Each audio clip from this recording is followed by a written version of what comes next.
Muy bien, creo que ahorita no recuerdan más cosas. Vamos a partir entonces desde cero. Voy a tener que explicar el tema completo debido a esto. Entonces, pues vamos a ver. Mm, Igual ya saben, les estaré preguntando algunas cosas durante la sesión para tratar de hacer esto más ágil. Eh, Recordemos un poco del contexto previo a esta Segunda Guerra Mundial. Tenemos unos países europeos devastados por las guerras, por la Primera Guerra Mundial, la llamada Gran Guerra. Tenemos también una Rusia que se acaba de convertir al socialismo, que empiezan a experimentar estos modelos de eh, comunistas, bueno, socialistas. Realmente son muchas las cosas que van a variar aquí. Surgen nuevos imperios, bueno, se acaban los imperios, se acaba el imperio austrohúngaro y el imperio turco-otomano, se acaba la monarquía de Alemania, y de hecho justamente hay que partir de esto, de la cuestión de Alemania.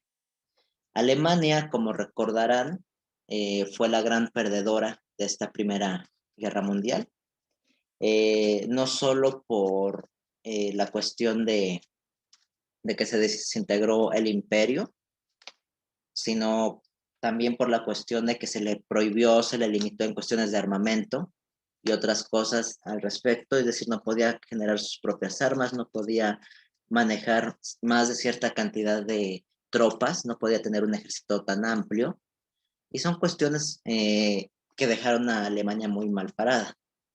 Después de esto fue cuando pasó lo que ya les mencioné en la clase antepasada, cuando vimos la cuestión del fascismo, y llegó este individuo llamado Hitler, que terminó cautivando a la gente alemana, convence con su discurso y forma el partido nazi, el llamado partido nazi, el grupo de los nazis que lo recordarán por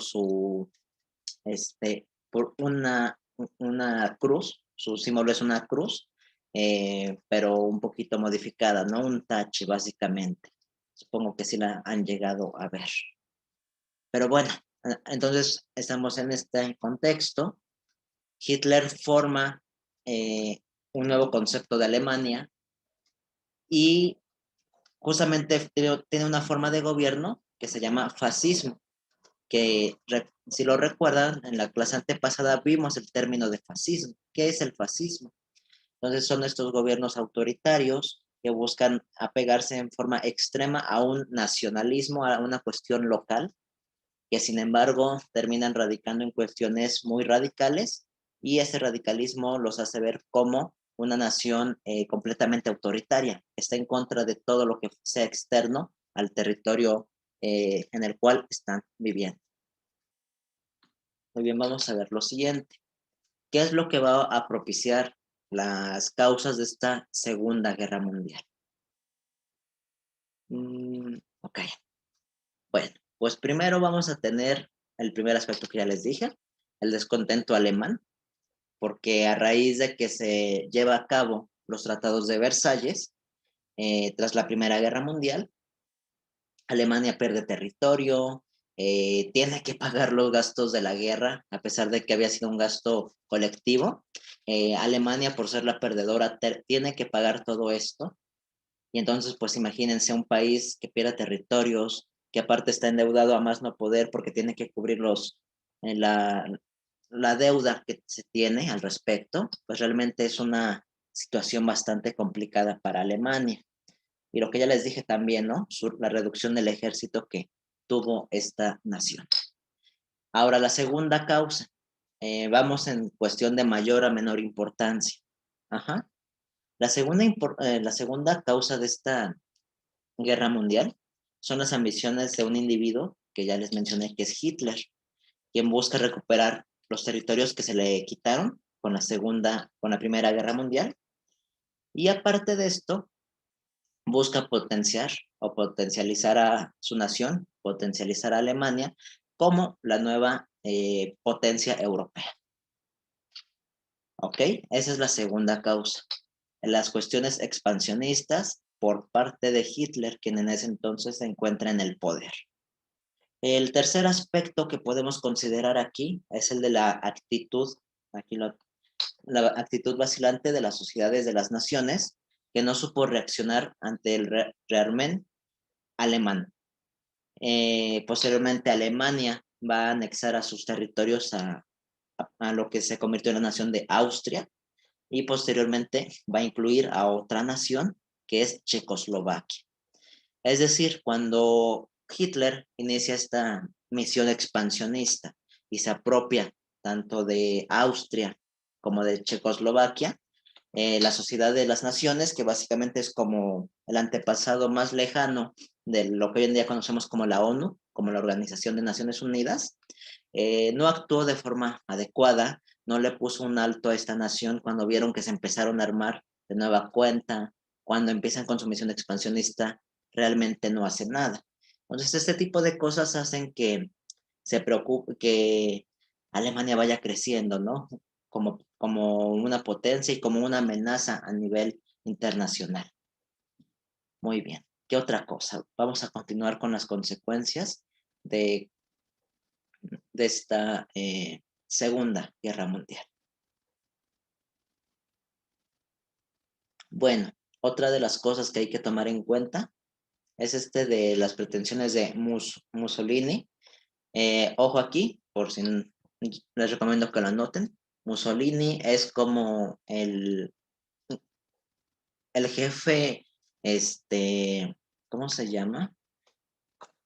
Fascista, el jefe fascista dentro de Italia. Así como en Alemania tenemos al máximo representante del fascismo, que es Hitler. Aquí tenemos como máximo representante en Italia a Mussolini, Benito Mussolini, quien va a tratar de crear un imperio italiano, apegándose a lo que alguna vez fue el imperio romano.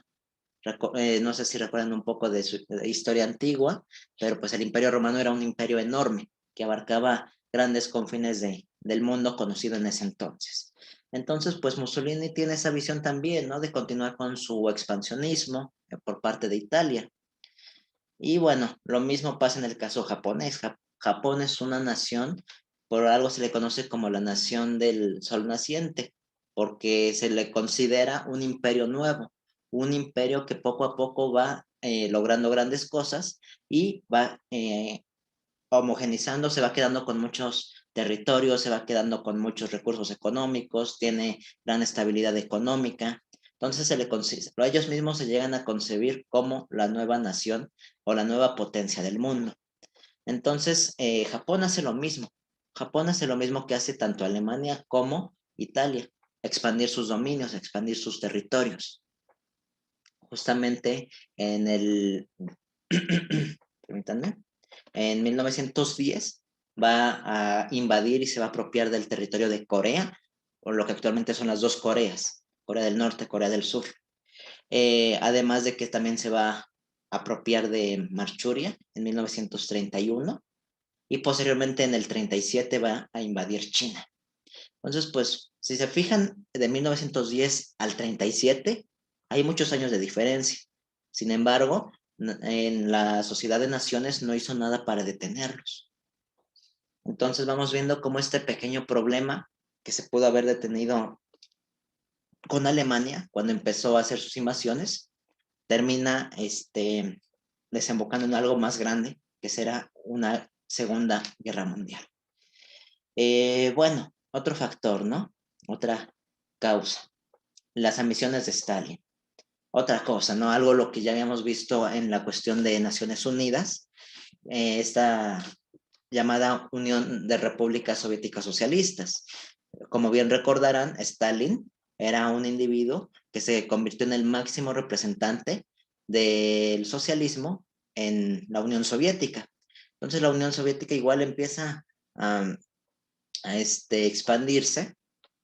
Posteriormente, este individuo llamado Stalin trata de recuperar los territorios que habían perdido en 1918 y con tal de lograr recuperar esos territorios, pacta pacta con este Hitler, con el máximo representante alemán. Y bueno, el objetivo aquí es prácticamente que se pueda negociar, que Alemania le apoya a Stalin para estas cuestiones de recuperar territorios y que Alemania no vaya a intervenir en estos aspectos. Ya después veremos que este pacto se rompe y es cuando la Unión Soviética entra de lleno en contra del gobierno, del bando de Alemania. Como tal, eso es muy importante. Si buscamos un antecedente o la gota que derramó el vaso en esa Segunda Guerra Mundial, esa gota justamente es la invasión de Polonia por parte de Alemania. Seguramente así vendrá en su examen. Si preguntan cuál es el principal detonante de la Segunda Guerra Mundial, pues ese detonante es la invasión de Alemania al territorio de Polonia. Ajá. Entonces es muy importante que vayan recapitulando todo esto, no lo dejen así como así. Entonces eso se puede resumir muy simple, ¿no? Hay una visión expansionista por parte de los tres nuevos imperios. La cuestión de Alemania, la cuestión de Italia y la cuestión del imperio japonés, que buscan expandir sus territorios. Muy bien, vamos a continuar. ¿Hasta aquí hay alguna duda? Ninguna, todo claro. Muy bien. Ahora, directamente vamos a ver las consecuencias de de esta Segunda Guerra Mundial. Eh, Son un poquito más amplias, están divididas acorde a los ámbitos, para que los tengan de forma más desglosada. Vamos con la primera. Para empezar, es el fin a raíz de que acaba la Segunda Guerra Mundial, se acaban los regímenes totalitarios. Los que ya les mencioné, ¿no? Alemania, Italia y Japón, que se les conoce también como regímenes fascistas, justamente por esa visión tan autoritaria. ¿Qué otra consecuencia va a tener? Bueno, la segunda consecuencia es justamente esto, la cuestión de que Estados Unidos y la Unión Soviética se van a convertir en las nuevas potencias del mundo. Entonces, vamos viendo cómo estas dos guerras hacen que los que antes eran los dominantes del mundo, que eran los países de Europa, van a ir perdiendo territorios y van a ir perdiendo autoridad. Entonces, vamos viendo cómo van surgiendo nuevos países que van a dominar el mundo. Ajá. También vamos a tener esta cuestión de que, pues sí, se convierten en las nuevas potencias, eh, y esto nos va a traer otra consecuencia. El hecho de que Estados Unidos y la Unión Soviética se consoliden como nuevas potencias van a dar origen a algo que se le va a denominar la Guerra Fría. Que la Guerra Fría no es más que esta lucha entre capitalismo, el cual es representado por Estados Unidos, y el socialismo, que es representado por la Unión Soviética. Bueno, eso ya lo veremos la próxima clase cuando veamos Guerra Fría, pero por lo pronto quédense con esta idea. ¿Qué otra cosa? Pues también tenemos el tercer aspecto, que justamente es el inicio del proceso de descolonización, el cual se empieza a dar, entre otras cosas, porque las mismas colonias apoyaron a las grandes potencias durante las guerras mundiales. Entonces, como, entre comillas, agradecimiento, es, estos países van a empezar a darle su independencia a los países colonizados, principalmente en África y en Asia. Eh, es un proceso un poco más complejo, lo veremos igual la clase que viene cuando veamos Guerra Fría.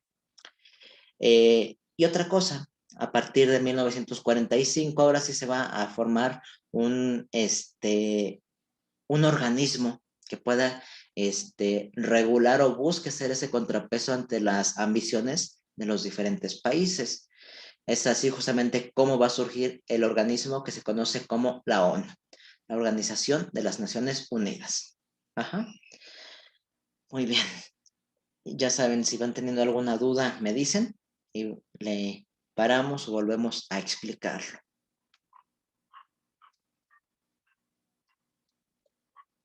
Muy bien.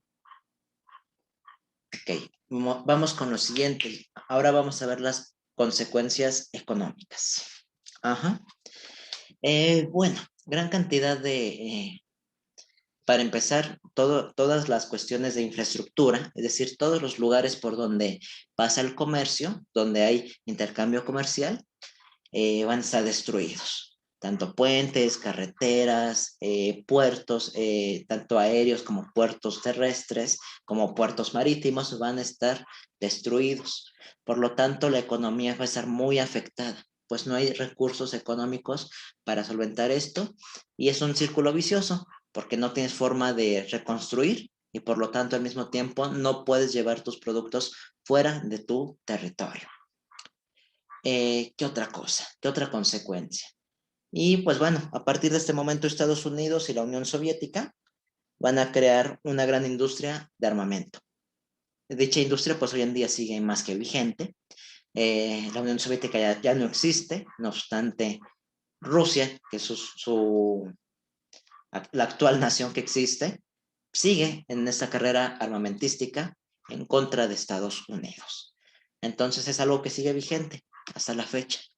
Se están en constante lucha para ver quién produce más y mejores armas. Otra cosa muy importante, que igual lo vamos a retomar cuando veamos la clase que viene con Guerra Fría. Estados Unidos va a implementar algo que se le conoce como el Plan Marshall.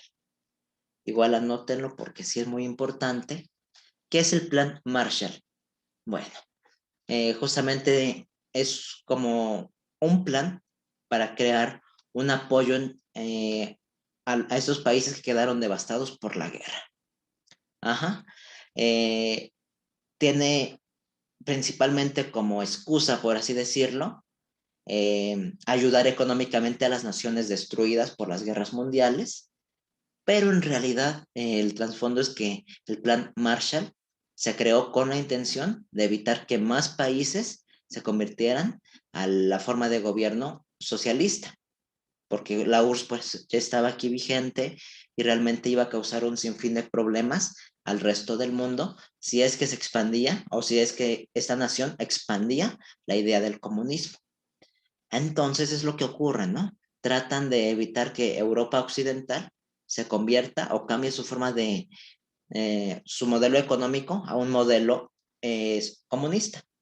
Esa es la verdadera razón por la cual se creó el Plan Marshall como una entidad de apoyo económica para las diferentes naciones. Muy bien, ¿qué otra cosa? También se van a crear pues otras instituciones internacionales, como lo es el Banco Mundial y también el Fondo Monetario Internacional. ¿Para qué? Pues justamente para estos periodos de crisis, para estos periodos de pandemia, como hoy en día, que sirve para brindar recursos económicos a las naciones que no tienen posibilidad de salir adelante. Ajá.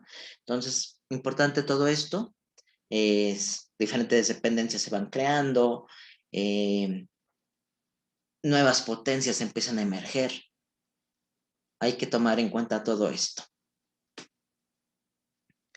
¿Qué otra cosa? Ahora vamos a ver las consecuencias demográficas y de cuestiones sociales. Ajá. Bueno, pues vamos con la cuestión de cuántas personas murieron, ¿no? Yo les había comentado en la Primera Guerra Mundial que las muertes habían sido bastantes, sin embargo, en esta Segunda Guerra Mundial va a morir todavía mucha más gente. Estamos hablando de alrededor, en números cerrados, de unos 60 millones de personas. O sea, para que se den una idea, 60 millones de personas. Mm, no sé si se acuerden de la clase pasada, cuando vimos aspectos poblacionales. Sí, ¿cuántos millones de habitantes les dije que tenía México? Más o menos, no sé si se acuerdan. 150 millones, algo así. Casi, 120 millones. Imagínate, 60 millones de personas muertas. Estamos hablando de la mitad de la población de lo que hoy en día México tiene, para que se den una idea. O sea, realmente es muchísima gente la que murió en esta Segunda Guerra Mundial. Gracias por tu respuesta. ¿Quién fue? ¿Fuiste tú, Alexa, o quién fue quien respondió? Sí, fui yo. Ah, ok. Gracias. Bueno, entonces, como les decía, imagínense, básicamente es como acabar con la mitad de la población de nuestro país. Si simplemente con una pandemia como la que hoy en día hemos tenido, que la cantidad de muertos apenas se ha llegado a 1 o 2 millones, bueno, va a llegar a 1 o 2 millones, que es lo que se estima, es muchísima gente aún así. Ahora imagínense 60 millones de personas que murieron. ¿Por qué? Porque no todos fueron militares. No se imaginen que esos 60 millones fueron soldados que estuvieron en guerra. Mucha gente civil muere y es algo muy común en las guerras. No sé si han escuchado, por ejemplo, esta cuestión de la guerra entre Palestina y lo que actualmente es el Estado de Israel. O sea, realmente empiezan los bombardeos, empiezan a destruir ciudades y como tal destruyen a la población. No están atacándose militares contra militares. Entonces estamos hablando de masacres enteras, ciudades destruidas por completo. Entonces, pues para que se den una cuenta, y bueno, el otro aspecto, ¿no? Que aquí lo estamos poniendo, el holocausto judío. ¿Qué es el holocausto judío? A lo mejor y no lo han escuchado, o a lo mejor y sí, pero no tienen del todo claro qué fue esto del holocausto. Bueno, les explico.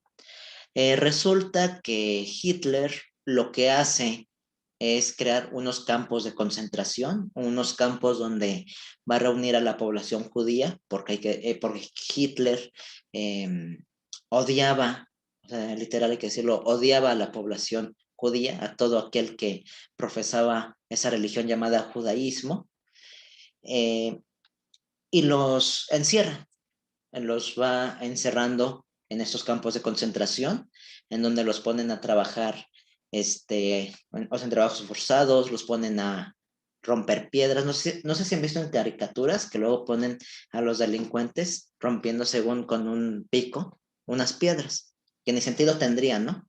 Pues imagínense algo así. Eran como cárceles donde ponían en trabajos forzados a los judíos, tanto hombres como mujeres, niños, adolescentes, o sea, de todas las edades, ¿eh? Por el simple hecho de ser judíos. Entonces ahí, pues ellos trabajaban hasta que, bueno, esa misma carga de trabajo hacía que los mismos judíos murieran. Si tú eras una persona que tenía un trabajo como oficinista y te ponen a un desgaste físico diario de más de 8 horas en el sol, pues tu cuerpo una de dos, o se adapta o te mueres, ¿no? Que bueno, muchas veces hasta valdría la pena preguntarnos si valdría la pena que tu cuerpo se adapte, porque realmente pues estar encerrado, tarde o temprano te ibas a morir y si no te morías por el desgaste físico, te mataban en las cámaras de gas, porque también los metían a cámaras de gas para irlos matando poco a poco. O sea, realmente ese era el objetivo del holocausto judío. O sea, eso es el holocausto judío, matar a la población judía por el hecho de ser judíos, por un odio irracional por parte del partido nazi de Alemania. Y que por cierto, ya después con ellos empezaron a elaborar jabones, empezaron a elaborar eh, grasa para lavar automóviles, o sea, pues, lo que hacían era, hoy en día sería una aberración. No sé si recuerdan ustedes algo sobre esto del holocausto, sobre los campos de exterminio nazis, o tengan alguna noción. No sé si alguien recuerda algo al respecto. Yo sí, porque yo veía varias películas que me mandaban a la escuela o ya pues, por gusto y sí era muy feo lo que les hacían.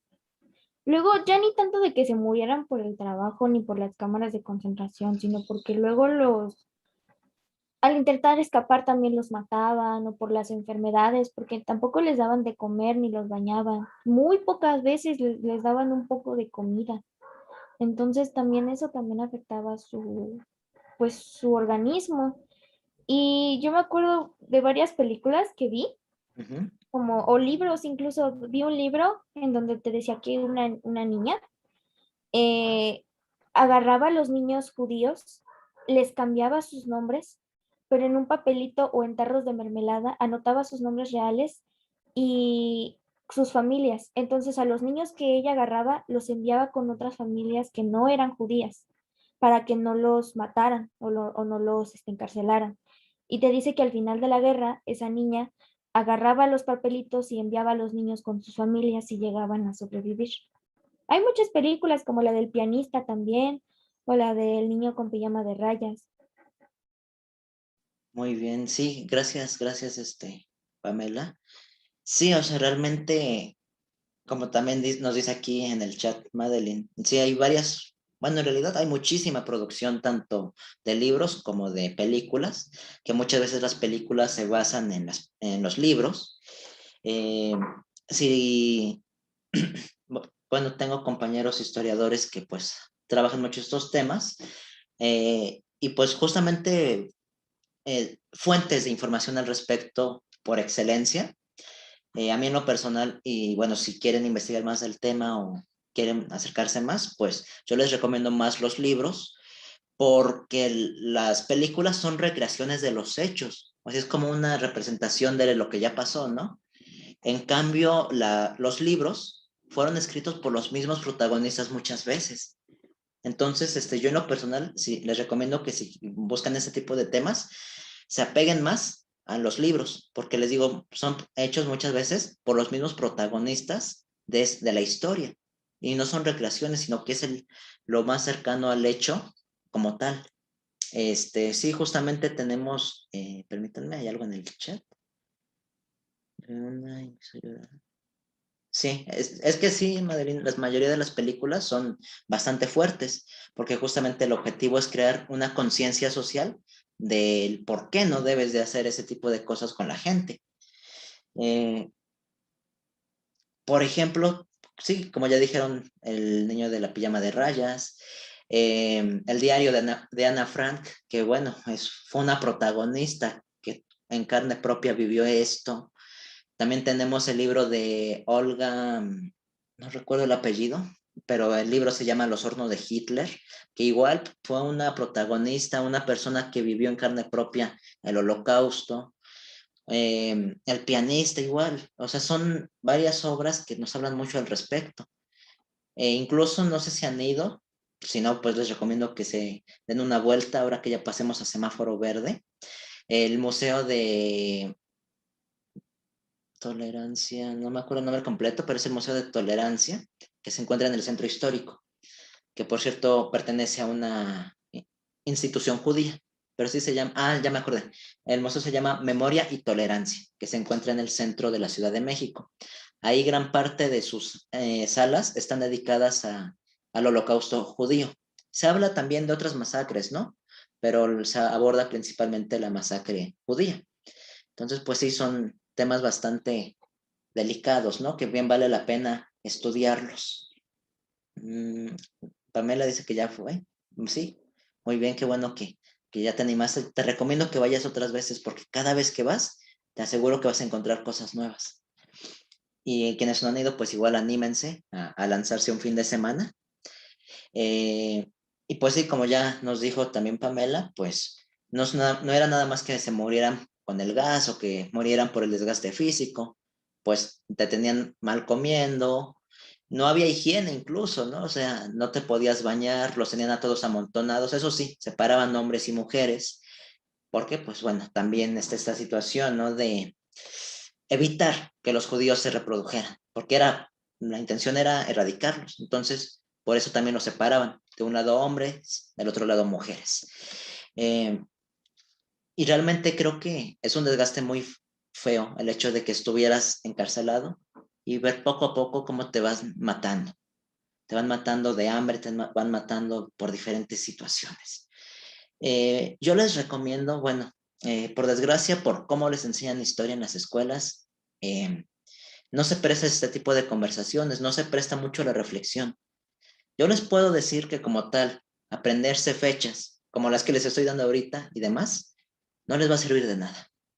Yo les recomiendo que si de verdad les interesa la historia, no tanto porque lo quieran estudiar, ¿no? Pero si les interesa de verdad aprender historia en serio, busquen libros, fuentes de información como esos que les digo, el diario de Ana Frank o los hornos de Hitler, y analícenlos. O sea, léanlos, documentense, no se crean. Ajá. En Spotify también está el de Ana Frank. ¿Está en audiolibro? No, no sabe, bueno, sí, pero lo buscas como Ana Frank y te cuentan todo lo que le pasó. Ya, ok. Sí, en Spotify, déjenme dejarlo anoto para buscarlo al rato.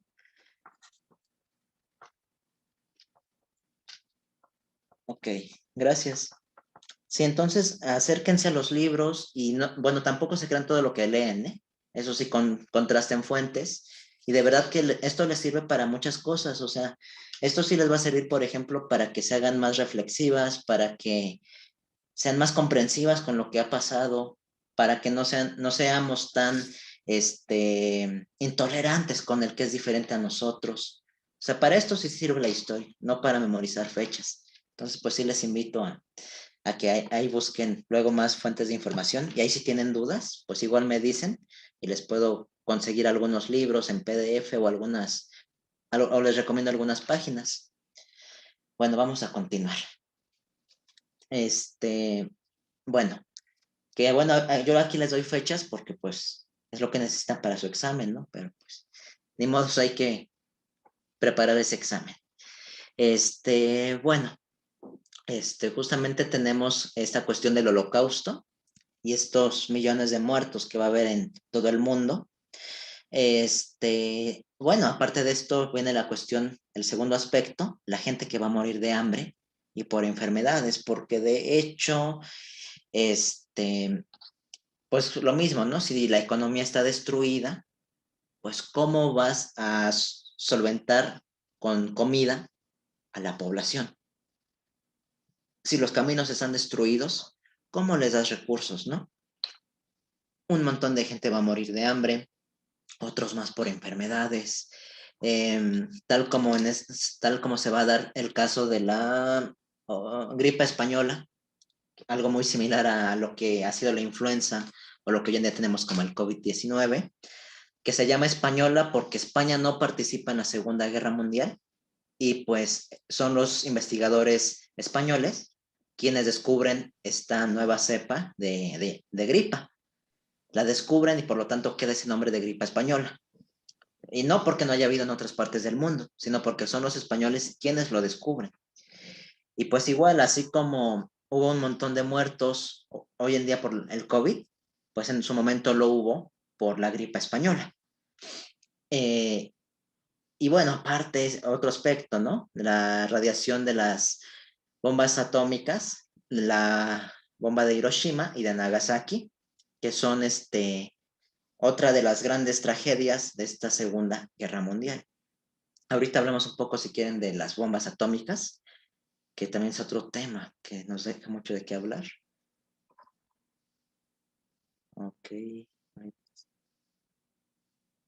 Ok, Madeline, ¿a qué te refieres en particular? ¿Quieres comentar algo?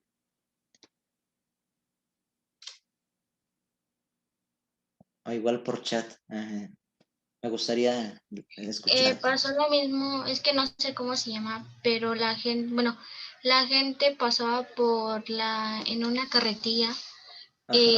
a que las personas que ya estuvieran muertas las aventaran ahí y ellos las iban quemando, que Ujú. porque para que la gente no se enferme, se seguía enfermando, pero está pasando lo mismo que pasó en la historia. O sea, la gente se vestía, pero traía como una máscara, pero como pájaro, y se vestía de negro. Ya sé a qué te refieres.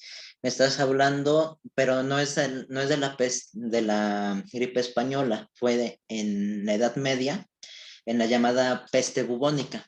Eso que mencionas es un traje que se ocupaba bueno, lo ocupaban los médicos para evitar contagiarse. Y tenía el pico así alargado, porque en la punta tenía hierbas de olor, justamente para que quien se pusiera la máscara no percibiera ese olor a muerte, pues a gente muerta que brota de la gente que se contagia de peste bubónica. Eh, Y sí, también los quemaban por lo mismo, porque pues ya no se daban abasto en cementerios. Pero bueno, no estoy seguro, pero me parece que incluso salía contraproducente, porque la peste bubónica sí se transmite por el aire. Entonces, lejos de erradicar la peste, eh, terminaban expandiéndola. Entonces, sí, algo muy similar ha pasado en algunos países con esa situación del COVID-19. Hoy en día, pues ya no ocupamos esas máscaras enormes, ¿no? En forma de pico. Pero sí, lo que sí, pues es que ahora se ocupó las KN95, que son mascarillas relativamente efectivas para retener el COVID. Y los trajes de astronauta, ¿no? Lo que hoy en día se les conoce como trajes de astronautas, que son estos trajes de bioseguridad que principalmente ocupan los médicos cuando están atendiendo a gente en hospitales. Pero sí, vemos justamente cómo la historia es cíclica, ¿no? La gente vuelve a hacer lo mismo, la gente no se cuida tal como fue en su momento. En la Edad Media pues era entendible, la gente creía en la Edad Media que se enfermaban porque era un castigo de Dios. Hoy en día sabemos que no es un castigo de Dios y sin embargo seguimos sin cuidarnos. Entonces vemos cómo la historia se va repitiendo. ¿Por qué? Porque no rompemos esos patrones, sino volvemos a hacer lo mismo que solemos hacer. En el caso del COVID-19 se tiene la ventaja de que no se transmite, bueno, sí se transmite por aire, pero no a grandes distancias.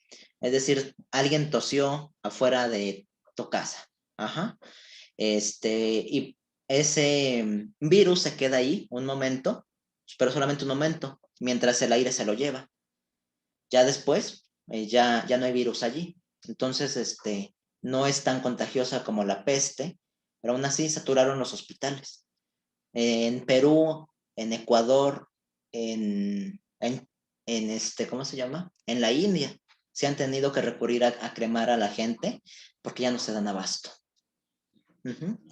Aquí nos dice algo Pamela, también porque mataban gatos y eso de paso. Sí, sí, de hecho, esto que mencionas, Pamela, tiene que ver con la peste bubónica. Lo que pasó, bueno, les explico rápidamente para tampoco salirnos tanto del tema. En la Edad Media se tenía la idea de que los gatos negros eran sinónimo de brujería y que eran empleados de las brujas. Entonces, lo que empezaron a hacer por decreto, de hecho hay un libro que se llama La matanza de gatos, no sé si está digitalizado, pero les recomiendo que lo busquen, se llama La matanza de gatos. Empezaron a matar a todos los gatos de las ciudades, de las grandes ciudades, París, Londres, Berlín, etcétera. Y a raíz de que hacen eso, pues los que eran el alimento de los gatos, que en este caso son los ratones, los roedores, empezaron a proliferar cada vez más y más. Pues como ya no tenían depredadores naturales, empiezan a aumentar el número. Entonces, cuando menos te das cuenta, ya hay una plaga inmensa de roedores en las grandes ciudades. ¿Y qué ocurre aquí? Los roedores tienen ¿cómo se llama? Tienen pulgas y estas pulgas transmiten la peste bubónica. Entonces, cuando la gente convivía con estos roedores, las pulgas brincan a los humanos, le contagian la enfermedad de peste bubónica a las personas y cuando menos te das cuenta, toda Europa está llena de peste bubónica.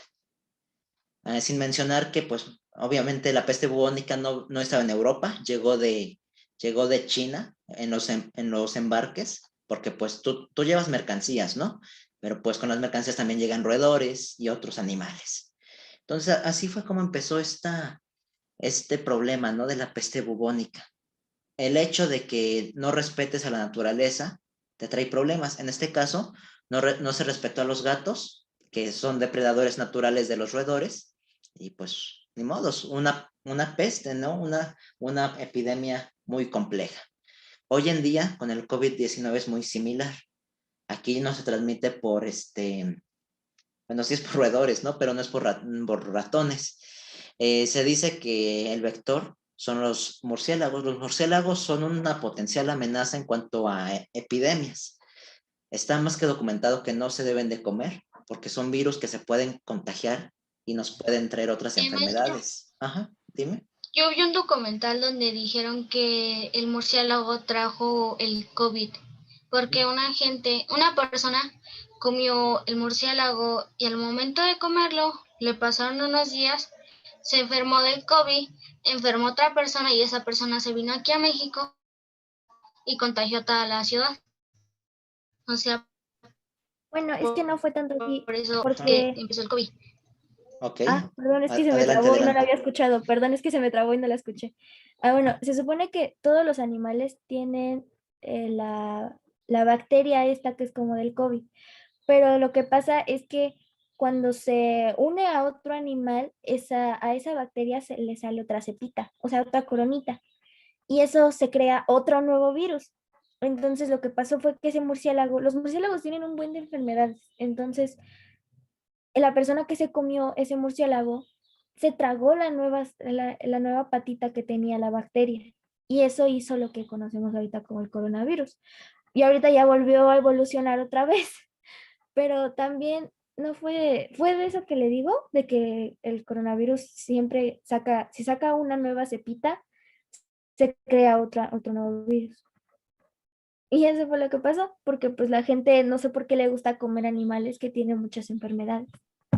Ok. Muy bien, vamos a hablar entonces de esto. Espérenme, déjenme ver qué hora es para tampoco tardarnos tanto aquí. Bueno, vamos a hablar un poquito de esto y ahorita retomamos la clase.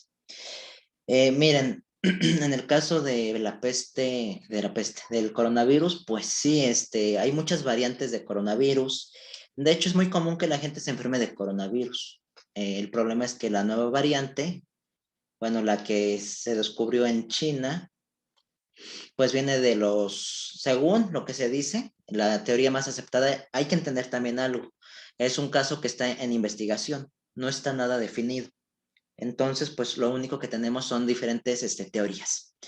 Eh, y cada teoría pues tiene su sustento.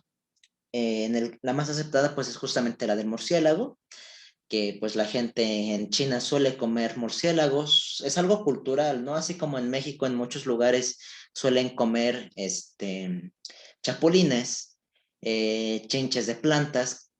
O sea, realmente es algo cultural. Esa es la razón por la cual lo comen en China. Pues sí, se desarrolló el coronavirus que venía de los murciélagos. Son portadores ellos, pero no les causa ningún problema a ellos. No obstante, cuando esa cepa de coronavirus llegó al ser humano, pues ya fue otra situación, ¿no? Ahí sí, al ser humano sí le afectó. Y pues estamos en un mundo globalizado. Recuerden lo que vimos hace unas clases de globalización. Las mercancías van de aquí para allá y en menos de 24 horas un producto puede llegar o darle la vuelta al mundo completo. Entonces, como somos un mundo globalizado, pues la epidemia se prolongó en tiempo récord por todo el mundo. En el caso de México, sobre esto que mencionaban, hasta donde tengo entendido, no llegó directamente de China. Más bien, el virus llegó a Europa y unos italianos, me parece italianos, no recuerdo, sí, italianos, vinieron de vacaciones a México y aquí contagiaron el COVID a diferentes personas y pues bueno, de aquí ya sabemos cómo se va expandiendo, ¿no? Más los mexicanos que tenemos esta cuestión cultural, volvemos a lo mismo, cuestiones culturales, de abrazarnos, de darnos la mano, de ser muy efusivos al momento de saludarnos y demás. Era inevitable, ¿no? Que en un país como México se prolongara el COVID. Entonces, pues son varios aspectos, ¿no? Pero creo que de todo eso se tiene que aprender. Hace tiempo hubo un ciclo de conferencias sobre epidemias, historia de las epidemias. ¿Quieren que se los pase para que le echen una revisada? Es un pasaje por múltiples epidemias.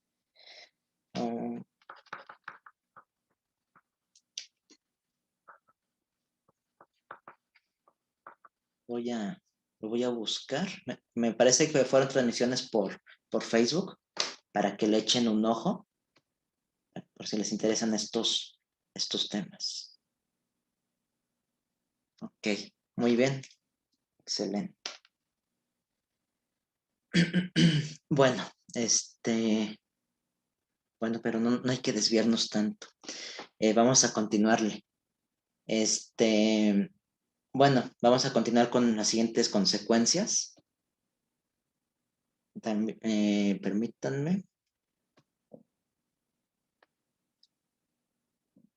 Y bueno, en cuestiones de consecuencias territoriales, volviendo a la Segunda Guerra Mundial, vamos a tener modificación en los territorios.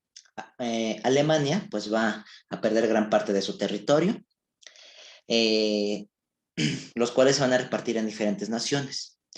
Una parte de su territorio se le va a entregar a Austria, otra parte va a quedar en manos de Francia, y así sucesivamente. Realmente perdió un montón de cosas Alemania con esta Segunda Guerra Mundial. En el caso de Italia, lo que va a pasar es que va a perder sus colonias en África. Sus colonias en este territorio se las quitan Francia, Yugoslavia y Grecia. Hasta Grecia, para que vean Grecia que andaba también metida. En el caso de Japón, pues igual pierde sus colonias. Bueno, sus colonias que había tomado por la fuerza, las que les mencioné, ¿no? Territorios en China, territorios de Corea del Norte, Corea del Sur, y me falta una, no recuerdo cuál era la otra colonia, pero había una más. Y bueno, estas colonias van a quedar en manos de Estados Unidos provisionalmente. Cuando veamos Guerra Fría, vamos a ver el caso de la Guerra de Corea. Vamos a ver qué pasa en este territorio. ¿Qué otra cosa? La Unión Soviética fue la gran ganona de todo esto. Va a incorporar a su territorio los territorios de Estonia, Letonia, Lituania, una pequeña parte de Polonia, el territorio de Rumania, que Rumania está entre occidente y oriente de Europa, y bueno, también Finlandia. O sea, para que vean realmente la Segunda Guerra Mundial, si dejó un gran ganador, pues justamente fue la Unión Soviética, junto con Estados Unidos. Igual Estados Unidos incorpora grandes archipiélagos del Pacífico.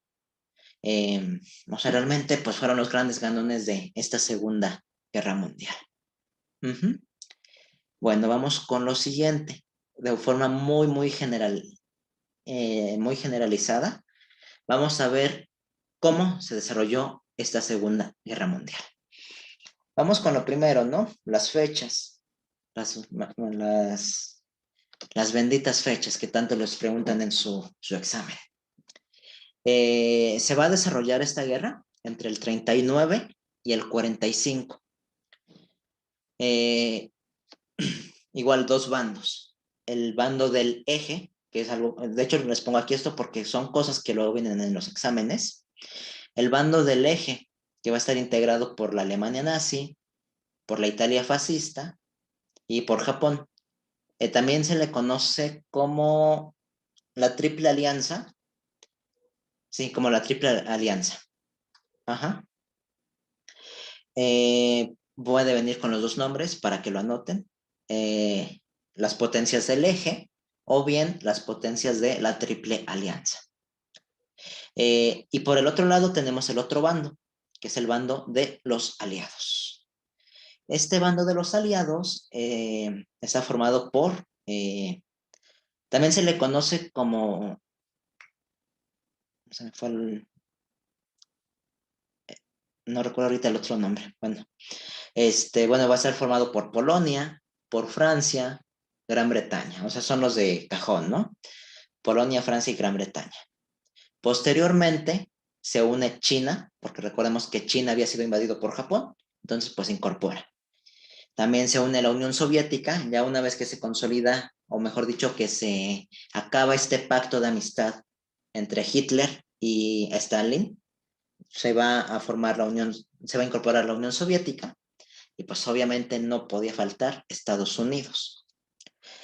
Bueno, también aquí los nombres de los principales líderes. Esto es más que nada para estudiantes que van a presentar examen de ingreso a licenciatura. que bueno, ya no tenemos aquí. Ustedes son de Comipems, todos, entonces pues tampoco tiene tanto caso hablar tanto al respecto.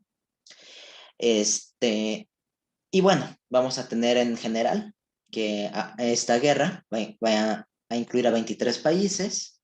Se va a desarrollar geográficamente hablando en Europa principalmente, en África, en Oceanía y en menor cantidad también se va a desarrollar en Oceanía.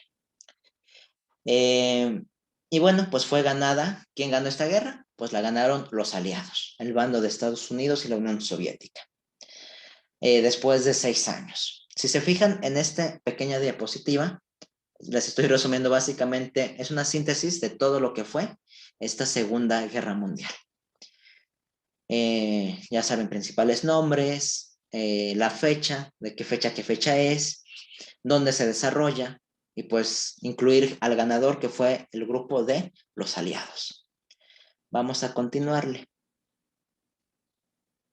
Les digo una cronología muy rápida, porque tampoco tiene caso que enseñarles cosas de más. Entonces, pues como tal, la guerra inicia el 1 de septiembre del 39, cuando Alemania invade Polonia. Y bueno, Polonia tenía una alianza con Francia y con Gran Bretaña. Y pues estas dos naciones, Francia y Gran Bretaña, le habían declarado la guerra a Alemania. Alemania se enoja, pues se apropia del territorio de Polonia porque es el más débil en cuestión militar. Es algo así, para que se den una idea, como si hubiera una guerra entre Rusia y Estados Unidos. Y México le está ayudando a Estados Unidos. Pues llegan los rusos y se apropian del territorio mexicano. Básicamente fue lo mismo aquí. Como Polonia era el ejército más débil, llegan y se apropian de ese territorio para tener una ubicación geográfica que les favorezca en contra de sus enemigos, que en este caso son Francia y Gran Bretaña. Les iba a comentar algo al respecto de esto. Bueno, como dato curioso, por si llegase a venir en su examen, el ejército de Polonia en 1939 estaba formado en gran medida por caballería, mientras todos los ejércitos del mundo ya tenían vehículos y tenían tanques de guerra. Polonia seguía teniendo caballos para la guerra. O sea, entonces, para que vean cómo era un ejército muy retrasado en cuanto a avances tecnológicos. Incluso les lanzaban bombas tipo Molotov. No sé si las conocen. Son unas bombas con unos productos en su interior y con una mecha. Y esta mecha le prendes fuego, y al momento en que la lanzas, pues se junta el fuego con la sustancia de la botella y se expande. Obviamente este tipo de armamento no le hacía daño a los tanques de guerra alemanes. Sin embargo, pues era lo que tenían de armamento el ejército de Polonia. ¿Qué otra cosa? Bueno, ya para 1940, Alemania sigue expandiéndose. Se va a apropiar de Dinamarca, Noruega, Bélgica, Países Bajos. Posteriormente se apropia de Francia. Mientras que Italia también conquista Albania y el actual territorio de Grecia. Posteriormente Hitler se apropia de la península de los Balcanes, ocupa Yugoslavia, Albania y también Grecia. O sea, básicamente en 1940 fue el año del expansionismo, del fascismo. Vamos a tener un sinfín de apropiación de territorios. Y bueno, ahorita vamos a ver qué es lo que va a pasar, ¿no?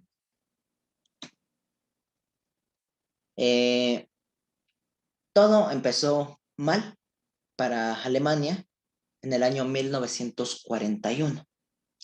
¿Qué es lo que va a pasar? Bueno, a Alemania se le ocurre la grandiosa idea de invadir a la Unión Soviética. Yo les había dicho que eran amigos, ¿no? Hasta antes de esto. Obviamente, pues Stalin, a raíz de que Alemania trata de invadirle, pues toma represalias y se convierte en el principal enemigo de Alemania. Japón en este mismo año realiza algo que se conoce como el ataque a Pearl Harbor, que era una base militar norteamericana. Les recomiendo que si están anotando o algo, lo subrayen, el nombre de esta base militar, Pearl Harbor. Incluso hay una película al respecto.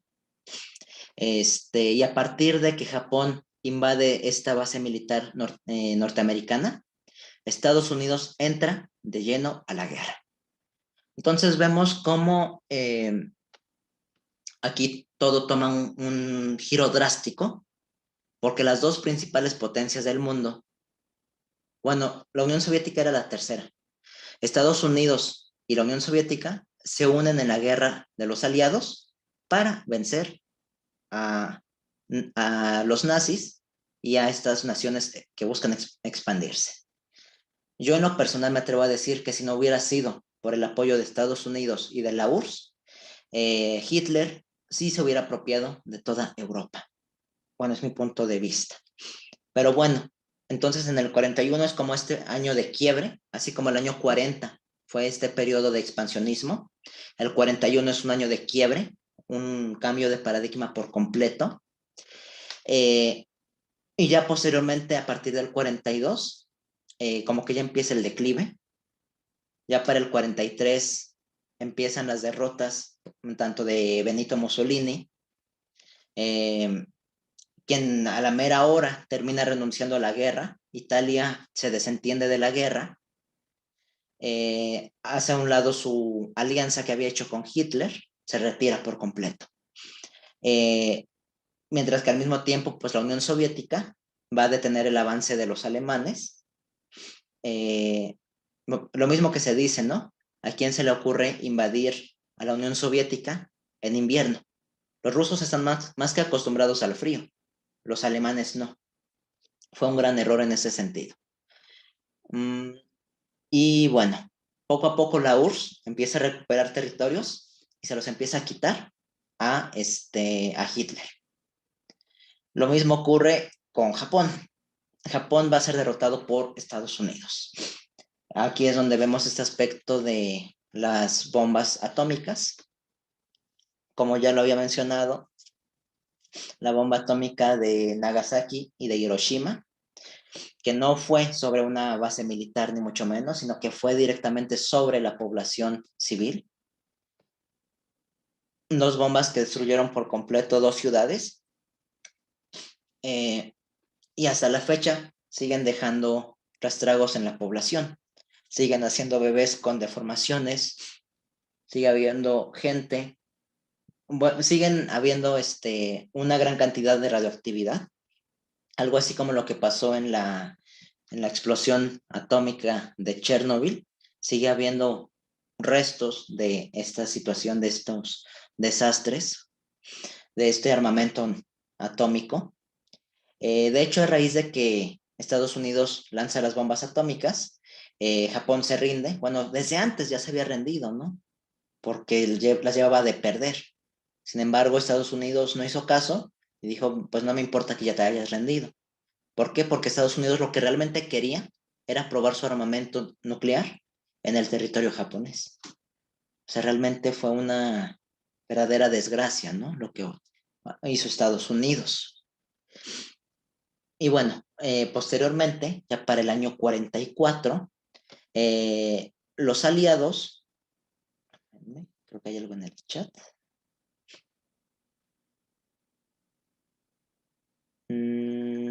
Sí, sí. ¿Quieres comentar algo sobre eso, Pamela, para complementar? Pues solamente de que también una de las razones, aparte de lo de las bombas que cayeron en Japón, fue también de los kamikaze, que creo que eran un grupo de mexicanos, si no me acuerdo, Ajá. que se aventaban con bombas para caer en el territorio de los japoneses y así como tipo bombardearlos, sacrificando su vida. Sí. Creo que tenía un significado el nombre, pero no me acuerdo muy bien. Bueno, los kamikazes más que nada es una cuestión de identidad, ¿no? O sea, de verse estos ejércitos de los aliados como el héroe que se sacrifica por la salvación del mundo.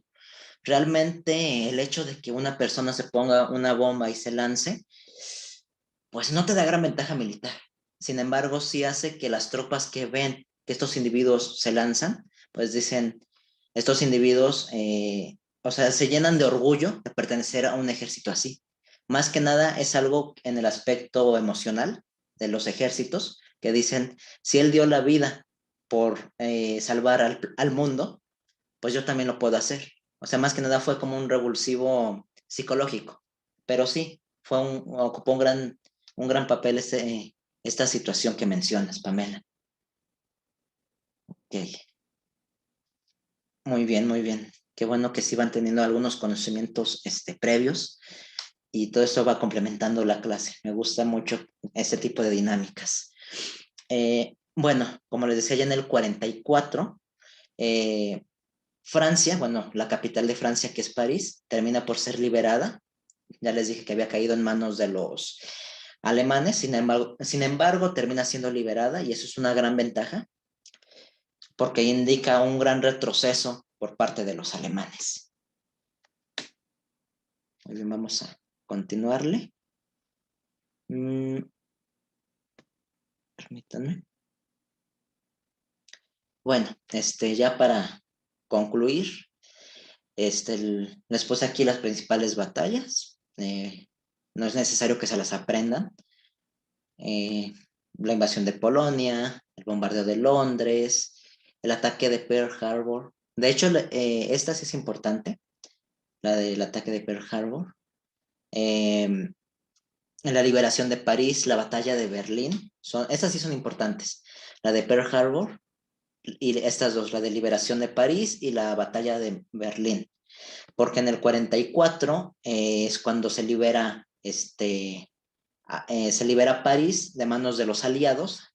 Llegan rusos, llegan norteamericanos, llegan británicos y liberan París. Y en el 45, que es cuando la Unión Soviética básicamente por su cuenta se apropia de la capital de Alemania. Y a raíz de que en el 45 la URSS toma Berlín, Hitler se suicida y los pocos sobrevivientes de su gabinete terminan por rendirse. Y con esto termina la Segunda Guerra Mundial. Entonces, y bueno, vienen ya las consecuencias que les mencioné anteriormente. Y bueno, también les anexo en las diapositivas. Ahora, hoy terminando la clase, voy a subir estos materiales antes de que se me olvide o me ponga a hacer otras cosas, eh, para que tengan esas diapositivas. Vamos a tener una línea del tiempo, igual para que lo vean más de forma gráfica, como en el año 38 se da el Pacto de Múnich. El Pacto de Múnich es el convenio entre Hitler y toda la Unión y todos los partidos, el partido nazi. Posteriormente, en el 39, está el Pacto Germano-Soviético, que es lo que les dije, cuando Stalin y Hitler se vuelven amigos. Ya después, para el 40, es cuando los alemanes se apropian de París. En el 41 es la unión de Alemania a la Unión Soviética, esa traición por parte de Hitler en contra de Stalin. Y bueno, esa es la primera fase. La segunda fase, que va del 42 al 43, que es un punto de quiebre básicamente, es cuando se derrota a Alemania en África, que será una batalla que marca un cambio en cuanto a la guerra. De aquí van a venir más derrotas. Cuando en el 43 Mussolini es destituido y renuncian a la guerra los italianos.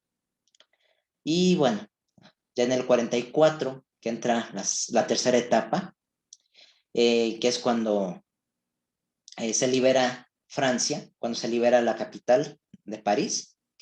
Y en el 45, que es cuando ya Estados Unidos, la URSS, Inglaterra y Francia derrotan a los nazis alemanes, junto con los japoneses. Bueno, con eso terminamos el primer tema. No sé si tengan alguna duda hasta aquí. Ninguna. Ok. Ahora vamos a ver el contexto a nivel México. Madeline, si tienes que retirarte no hay ningún problema. Igual si puedes quedarte, pues aquí puedes continuar. Vamos a comenzar entonces este segundo tema de historia de México. Permítanme. Este es un tema más corto, porque de hecho aquí el temario hoy es menos denso. Muy bien. Permítanme. Vamos a ver el día de hoy el cardenismo y la participación de México en la Segunda Guerra Mundial. El tema de clasicismo lo vamos a dejar ahí pausado, lo vemos la clase que viene, porque bueno, realmente de esto no viene tanto en el examen, sin embargo, pues les daré algunos datos. Bueno, vamos con lo primero. Mientras allá en Europa estaban las guerras mundiales, los tiempos de posguerra, México andaba en sus propios asuntos. Tenía relativamente poco que había terminado la Revolución Mexicana. El país estaba en un periodo de reconstrucción. Ya vimos la clase antepasada que, ¿cómo se llama? Que vamos a tener líderes postrevolucionarios, vamos a tener a Venustiano Carranza, que crea la Constitución de 1917, vamos a tener a Álvaro Obregón, que inicia los antecedentes de la Guerra Cristera.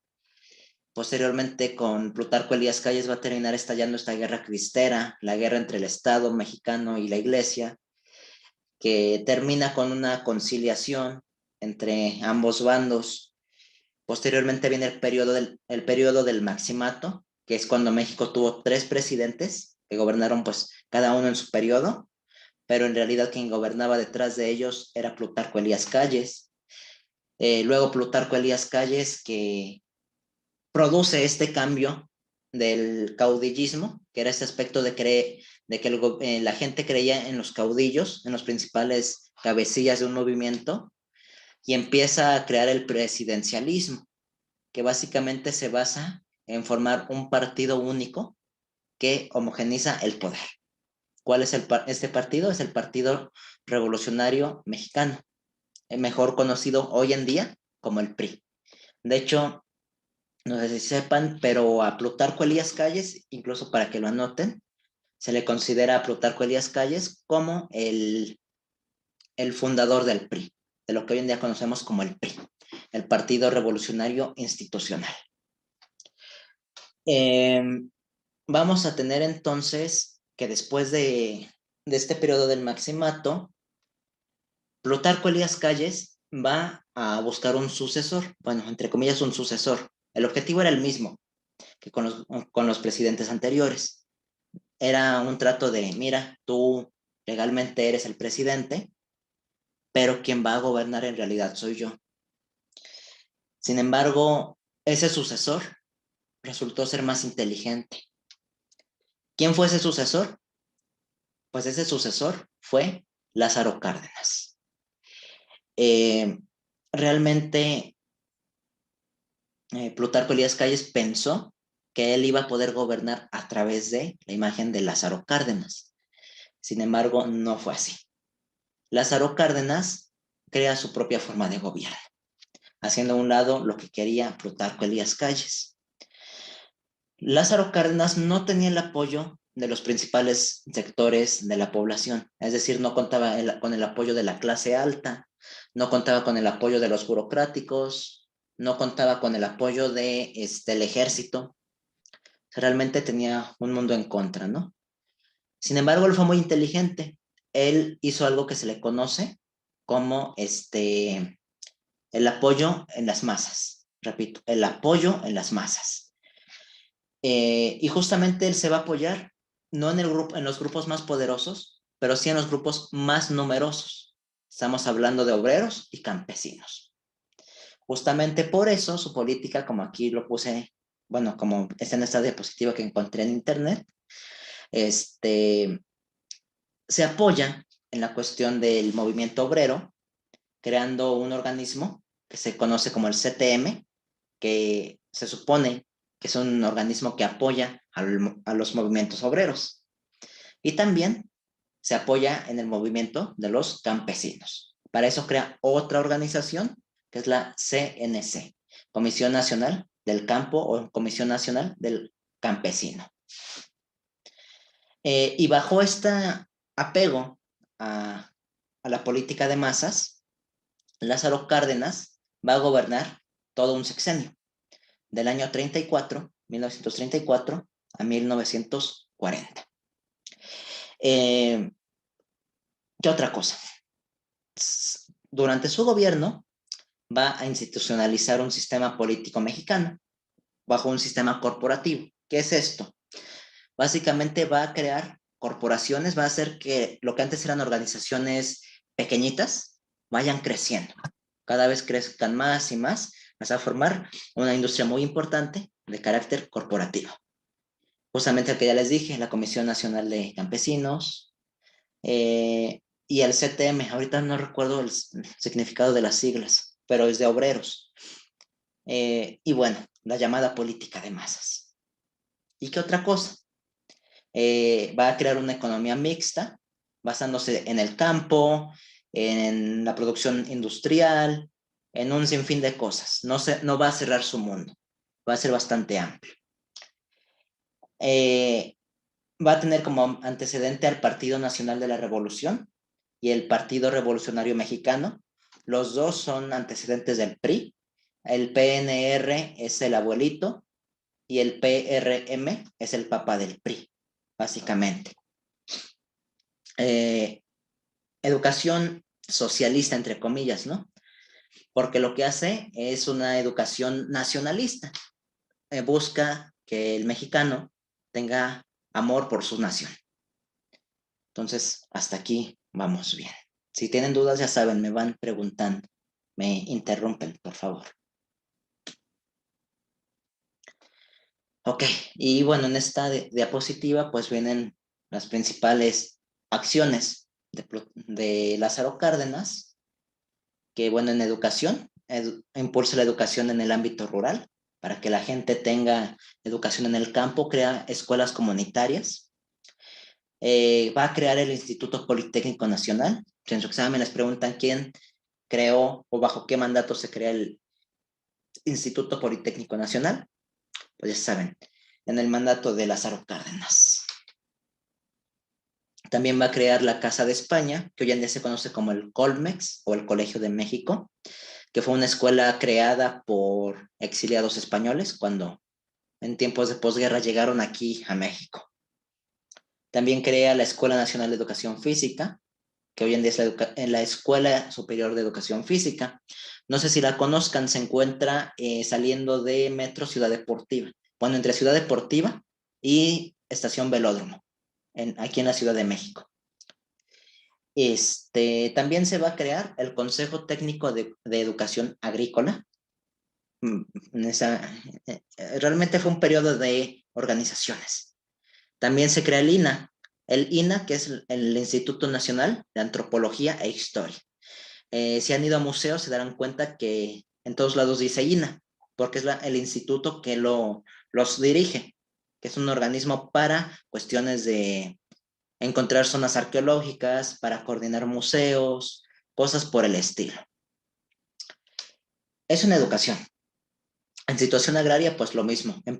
Él sí como tal empezó un reparto de tierras, contrario a lo que no hizo ¿cómo se llama? Fue su nombre. Lo que no hizo Francisco I. Madero en tiempos de la Revolución. Lázaro Cárdenas sí lo hizo. Él sí repartió tierras, modernizó el campo, creó el departamento de turismo, va a fundar un banco del crédito rural para darle préstamo a los campesinos para que puedan invertir en el campo. Y por excelencia, por lo que se le conoce a Lázaro Cárdenas, la expropiación petrolera, algo que no puede faltar.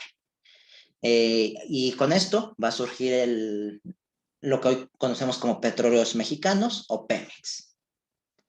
¿Qué otra cosa? En política internacional, pues aquí lo tenemos, va a refugiar a 40,000 españoles exiliados durante la Guerra Civil Española, eh, que son españoles, principalmente intelectuales, que tienen problemas en su país y Lázaro Cárdenas les dice, bienvenidos, pueden quedarse en México. Llegan entonces aproximadamente 40,000 españoles, intelectuales y demás, y ellos mismos van a favorecer la creación de organizaciones como el Colegio de México, el que aquí les mencioné, el Colegio de México, ajá, que es una institución creada por españoles, para que se den una idea de lo que significó esta llegada de, este, de los exiliados. Todos los libros que hoy en día pueden leer en español, que realmente su idioma original es de otro país, inglés o francés, se le debe a ellos, a los exiliados, porque los exiliados llegaron aquí a México y empezaron a hacer traducciones de libros que antes nada más estaban en inglés o en francés. Entonces fue una labor muy ardua la que hicieron estos exiliados. Realmente en cuestión cultural sí aportaron bastante a nuestro país. Y bueno, también promueve la economía de no depender del extranjero, sino de que crear aquí en México cosas y llevarlas al exterior. No podemos depender de lo que nos genere de lo que no podemos estar a expensas de lo que nos dé o no nos dé el resto del mundo. Por eso también hizo la expropiación petrolera, con la intención de crear o salir adelante por nuestros propios méritos. Y bueno, también aquí les puse una lista de las principales instituciones que va a crear Lázaro Cárdenas y otros presidentes. Después de Lázaro Cárdenas, su sucesor fue Manuel Ávila Camacho, después siguió Miguel Alemán, eso ya lo veremos más a detalle en la próxima clase, Adolfo López Mateos, y después de Adolfo López Mateos siguió Luis Echeverría. Y estas son las instituciones que se van formando, para que tengan una noción más o menos. Ahora, ¿cómo fue la participación de México en esta Segunda Guerra Mundial? Básicamente va a ocurrir durante el gobierno de Manuel Ávila Camacho, que fue el sucesor de Lázaro Cárdenas. ¿Qué es lo que pasó en el 1942? Había unos barcos petroleros, el cual uno era el Potrero del Llano y el otro era Faja de Oro. Bueno, eran sus sobrenombres. Los barcos tienen sobrenombres. Algo así como los camiones. No sé si han visto que hay trailers que tienen nombres. Pues lo mismo pasa aquí. Supuestamente estos barcos petroleros que iban a enviar recursos a Estados Unidos son atacados por Alemania o por unos submarinos del ejército del eje, es decir, de Alemania, Italia y Japón. Supuestamente ellos hundieron estos dos buques petroleros.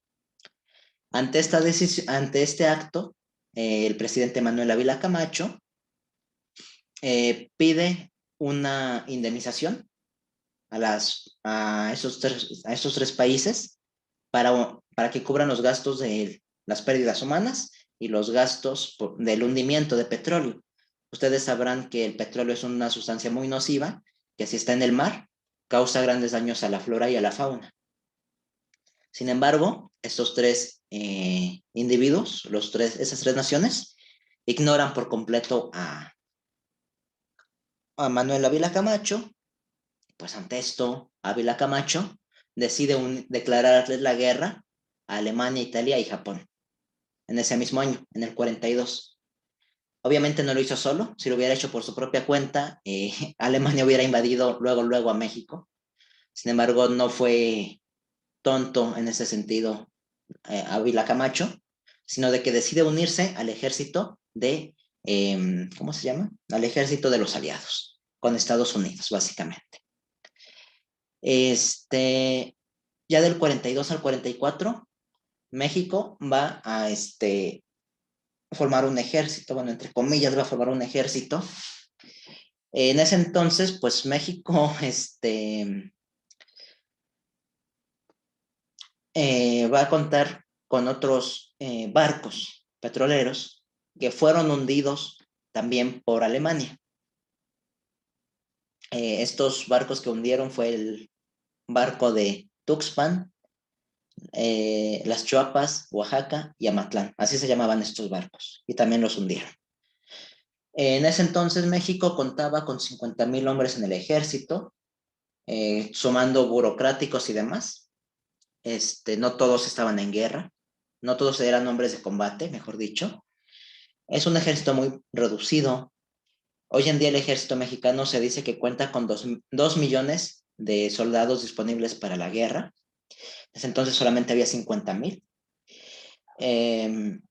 Y bueno, como México no tenía recursos de guerra, pues es que México no es un país de guerra realmente. Por lo cual tuvo que ser financiado por apoyo estadounidense. De hecho, Estados Unidos será quien le va a dotar de armamento y va a dotarle también de una fuerza aérea. México, bueno, sí tenía. De hecho, desde la Revolución Mexicana sí tenía una fuerza aérea, pero con Estados Unidos esta fuerza aérea se va a modernizar. Y gracias a esto se va a desarrollar el llamado Escuadrón 201, que es el ejército, bueno, el escuadrón que se incorporó en la guerra. Y bueno, ¿cómo va a ser la participación de México? Y bueno, nada más como dato. Esto que ven aquí es el escudo nazi. Ya ven que hace rato les dije que era como una cruz o un tache. Pues este es el escudo nazi, por si llegan a verlo en su examen. Bueno, volvamos a esto. ¿Cómo será la participación de México? México participa ya en la recta final de la guerra, básicamente un año. En primer lugar, va a restringir la entrada de Europa a México. Es decir, ningún europeo puede venir a México. Y aquí en México va a abrir un registro nacional para empresas alemanas. Es decir, va a tener muy controladas a las empresas alemanas que existen en nuestro territorio, justamente por las mismas situaciones que ocurrieron. ¿Qué otra cosa? Bueno, va a mandar a Estados Unidos a un total de 302,775 trabajadores. ¿Para qué? Para cubrir a la gente que estaba en guerra. Es decir, Estados Unidos tiene a su ejército combatiendo, entonces México tiene que apoyar mandando gente trabajando en Estados Unidos. Anótenlo por si están anotando. Esto se le conoce como el programa de braceros. Repito, programa de braceros, que es justamente la idea de mandar trabajador mexicano a trabajar a Estados Unidos. Posteriormente, un total de 14,849 mexicanos se van a incorporar al ejército estadounidense. Ojo aquí. Si se fijan, hay que tener cuidado con lo que aquí se dice. Fíjense, dice 14,849 mexicanos. Estos 14,000 mexicanos no eran soldados, eran gente reclutada, eran hombres reclutados, obreros, campesinos principalmente, profesionistas, simplemente por ser hombres y estar en el rango de edad, se les llevó a la guerra. O sea, eran individuos reclutados que tenían otras ocupaciones, que sin embargo fueron reclutados por el servicio militar. Ustedes sabrán si tienen hermanos o algún familiar hombre, que a la edad de 18 años se tiene que hacer el servicio militar. Entonces, pues, ¿para qué creen que es eso? El registro del servicio militar es justamente porque si hay una guerra, saben que pueden ir por ti, te pueden reclutar y te pueden llevar a la guerra. Entonces, estos individuos que fueron mandados a la guerra no eran soldados. Y ojo aquí, de hecho, la mayoría de ellos fueron enviados a las trincheras. Recordarán en la Primera Guerra Mundial, la llamada Guerra de Trincheras. Pues básicamente los mandan a morirse, ni siquiera para poderse defender o para intentar sobrevivir. Y bueno, esa es como la parte fea, ¿no? De la guerra, de la participación de México, la que incluso no se cuenta. Pero después viene la otra parte, lo que de todo se vanagloria el ejército mexicano, ¿no? El llamado Escuadrón 201. El Escuadrón 201 que fue enviado para liberar Filipinas del dominio japonés. A ese sí todos lo recuerdan, ¿no? Incluso en su examen seguramente vendrá cómo se llamaba el ejército o las tropas que fueron enviadas a la guerra, a la Segunda Guerra Mundial, pues es el Escuadrón 201. Y pues bueno, finalmente en el 45, que es cuando termina la guerra, la Segunda Guerra Mundial, México se preparaba para una segunda misión, así como participaron en la recuperación de las Filipinas, también iba a participar en la invasión de Okinawa, que era una ciudad, o es una ciudad japonesa. Sin embargo, pues se rindieron y pues ya no se hizo esa participación. Y pues bueno, a partir de esto, México empieza un periodo de crecimiento económico en la industria minera. ¿Por qué? Porque México tiene muchos recursos económicos y el resto del mundo lo va a necesitar. En ese sentido, a México le benefició participar en la guerra contra las tropas del eje. Y bueno, ya para concluir, los datos muy generales del Escuadrón 201, el cual estuvo formado por un total de 33 pilotos y 270 militares de tierra.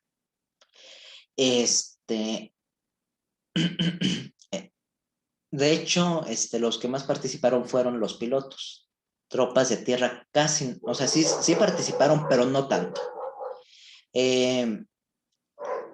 Pérdidas humanas, pues estos son los individuos que murieron. Se perdieron un total de 5 pilotos. De ahí en fuera los otros pilotos sobrevivieron. El capitán Pablo Rivas Martínez, que dice cuando su avión desapareció, cuando viajaba de Filipinas a la isla, nunca se supo qué pasó con él, ¿no? Desapareció. Algo así como cuando desapareces en el Triángulo de las Bermudas. Lo más seguro es que pues se haya desviado, ¿no? Se haya perdido. El otro fue el teniente José Espinosa Fuentes, que fallece, su avión se estrella llegando a las Filipinas. El otro individuo que muere es el teniente Héctor Espinosa Galván, que muere en una misión para transportar aviones hacia Nueva Guinea. Si se fijan, son más pérdidas no tanto en combate, sino en otras cuestiones, no tanto de guerra. Y bueno, el otro que fue el subteniente Fausto Vega Santander, que muere cuando se entrenaba en un bombardeo aéreo. En los entrenamientos, pues la gente también muere, porque se ocupa artillería de verdad. Y pues obviamente si te da una artillería de verdad, pues te mueres de verdad, ¿no? Ahí así sea un entrenamiento. Y el otro individuo que murió fue el subteniente Mario López Portillo, que bueno, falleció mientras transportaba nuevos aviones para el escuadrón. Si se fijan de los 5, como tal, ninguno muere en combate. Murieron en otras situaciones, pero no en combate, que es algo, a mi modo de ver, bastante irónico, porque vas a una guerra y mejor pierdes gente fuera de la guerra que durante el combate. Y bueno, los aviones que se ocuparon, que son ambos de manufactura norteamericana, a partir de ese momento la industria mexicana, la Fuerza Aérea Mexicana, es abastecida por Estados Unidos. Tuvieron un total de 59 misiones de combate. En Taiwán también participaron con la Fuerza Aérea de Estados Unidos y realizando bombardeos a bases japonesas. En el caso de Estados Unidos, cuando lanza las bombas de Hiroshima y de Nagasaki, el avión norteamericano que lanza la bomba era escoltado por aviones del Escuadrón 201. Realmente su participación de este escuadrón fue más simbólica que como tal participación activa. Ellos pues realmente no se arriesgaron tanto, cosa que sí hicieron la gente que fue reclutada para el ejército norteamericano, para las trincheras, básicamente. Bueno, no sé si hasta aquí hay alguna duda. Ninguna, profe. Muy bien. ¿Algún último comentario? ¿Algo que les haya recordado este último tema para complementar la clase?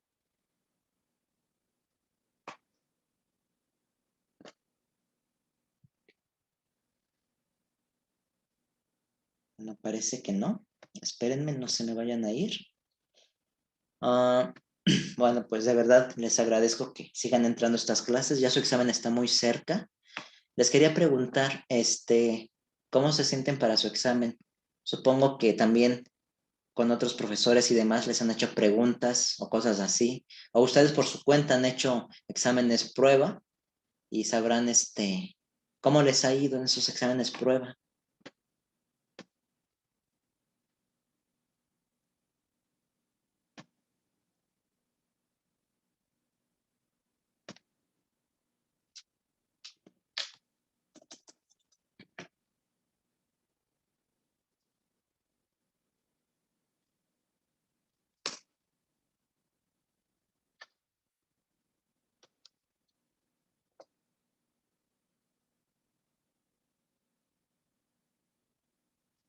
Sin comentarios.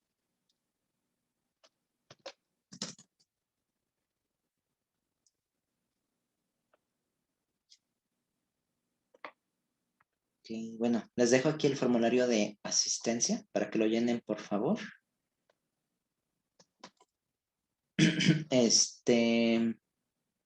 Alexa, ¿puedes llenar el formulario? No sé por qué, pero creo que no te tengo en mis listas de clases pasadas para que lo llenes. Las Ajá, primeras que apenas empezaba en Zoom, ajá, ahí sí me perdí por completo, pero ajá. pues ya ahorita ya estoy al corriente. Ah, ok. Te digo porque me parece que el último no lo llenaste. Si no, de todas formas, llena este formulario y pues ya en las clases que viene, pues ya sé que sí entraste. Sí, ya lo llené, ¿Sí? gracias. Bueno, este, bueno, pues entonces, si no hay más dudas, pues terminamos la clase de hoy y nos vemos el miércoles que viene.